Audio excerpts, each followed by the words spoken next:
গ্রাম পঞ্চায়েত নির্বাচনে তৃণমূল কংগ্রেসের টিকিট না পেয়ে বিজেপিতে যোগদান করলেন আহিও অঞ্চলের তৃণমূল কংগ্রেসের উপপ্রধান বাসনা মণ্ডল সহ ৫ শতাধিক তার অনুগামীরা। এই যোগদান কর্মসূচিটি আহিও অঞ্চলের বাড়িপাড়া এলাকায় অনুষ্ঠিত হয়। উপপ্রধান বাসনা মণ্ডল জানান, তার শ্বশুর ও তার স্বামী তৃণমূলের জন্মলগ্ন থেকে তৃণমূল পার্টি করে আসছেন ও মানুষের সেবা করে আসছেন। তিনিও তৃণমূল কংগ্রেসের পঞ্চায়েতে নির্বাচিত হয়ে উপপ্রধান ছিলেন আহিও গ্রাম পঞ্চায়েতের।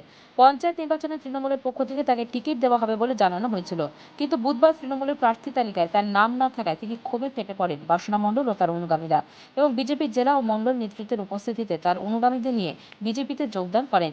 বিজেপির উত্তর মালদার সাংগঠনিক জেলা সহ সভাপতি জানান, তৃণমূলের স্বজনপোষণ দুর্নীতিতে তৃণমূলে কেউ থাকতে পারে না। বিজেপির উত্তর মালদার সাংগঠনিক জেলার সহ সভাপতি জানান, তৃণমূলের স্বজনপোষণ দুর্নীতিতে তৃণমূলে কেউ থাকতে পারে না। সেবা করতে গেলে বিজেপি করতে হবে।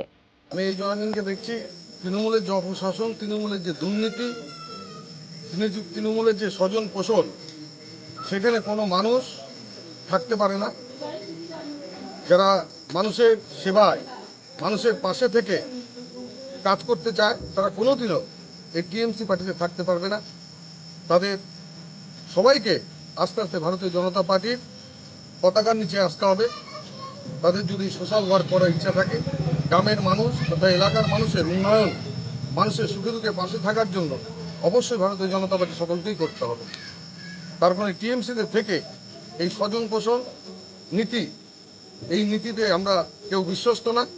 যার জন্য আজকে এই বুথে আহিও অঞ্চলের যে উপপ্রধান বাসনা মণ্ডল, তিনি তার সমস্ত অনুগামীকে নিয়ে আজকে ভারতীয় জনতা পার্টির শিবিরে তারা যোগদান করলেন এবং আগামী দিনে ভারতীয় জনতা পার্টির হয়ে তারা এবং দেশের সেবায় তারা আত্মনিয়োগ করবেন, এই প্রতিজ্ঞা নিয়ে তারা আমাদের সঙ্গে আজকে একত্রিত হন।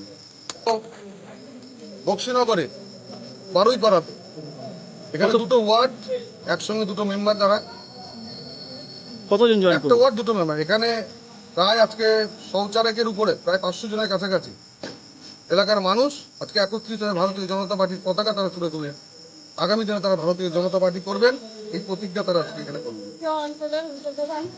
ছিলাম আমাকে বেশ মানে এ করে বলে যাচ্ছে যে আপনি টিকিটটা পাবেন, কিন্তু আজকে আমাকে সেই টিকিটটা আমাকে দিল না। কারণ আমার শ্বশুর মশাই আর আমার হাজবেন্ড তৃণমূলের জন্মলগ্ন থেকে এই পার্টিকে ভালোবেসে যাচ্ছিল, কিন্তু ভালোবাসা সত্ত্বেও আমাকে টিএমসি পার্টি আমাকে ভালোবাসলো না, আমাকে মর্যাদা দিল না। তার জন্য আমি আজকে নরেন্দ্র মোদীকে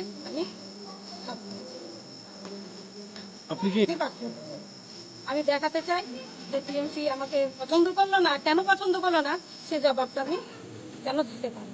এই যে তৃণমূলের লিস্ট প্রকাশিত হয়েছে, সেখানে কিন্তু আপনার নাম নেই? সেই লিস্টে আমার নাম নেই, আমার নেই।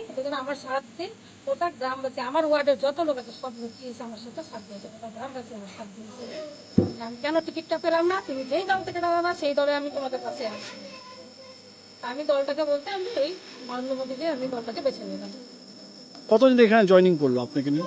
ওটা গ্রামের লোক, আমি নামও তো যারা হয় 500 লোক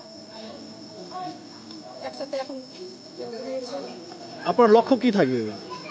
আমার লক্ষ্য থাকবে আমি পাস করে আসি, আমি গ্রামের লোকের যেন আমি সেবা করে যেতে পারি। হবিপুর থেকে টিঙ্কি প্রসাদের রিপোর্ট, বাংলা টাইমস।